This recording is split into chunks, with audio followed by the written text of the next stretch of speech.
আসসালামু আলাইকুম। আলহামদুলিল্লাহ আমি ভালো আছি। আপনারা কেমন আছেন? আজকে আমি রান্না করব বউ ভাত। তার জন্য এখানে বাগার বসিয়ে দিয়েছি এবং আজকে আমি বউ ভাত রান্না করব পোলাওয়ের চালের খুদ দিয়ে। পোলাওয়ের চালের খুদ দিয়ে দিয়েছি। এখন আমি এগুলো ভালো করে একটু ভেজে নেব। বউ ভাতে দেওয়ার জন্য আমি এখানে একটু গাজর আর একটু আলু ভেজে নিয়েছি। আমার চাল ভাজা হয়ে গেছে। এখন আমি ভেজে রাখা গাজর আর আলু দিয়ে দিলাম। এগুলো ভালো করে মিশিয়ে নেব। বউ ভাতে দেওয়ার জন্য আমি এখানে পানি ফুটিয়ে নিয়েছি। আমার চাল ভাজা হয়ে গেছে। এখন আমি পরিমাণ মতো পানি দিয়ে দেব। পরিমাণ মতো পানি দিয়ে দিয়েছে। এখন আমি কাঁচামরিচ দিয়ে দেব।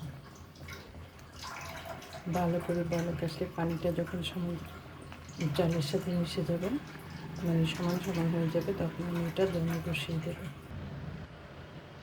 আমার বউ ভাত হয়ে গেছে। ভালো লাগলে লাইক, কমেন্ট, শেয়ার এবং সাবস্ক্রাইব করবেন প্লিজ। আল্লাহ হাফিজ।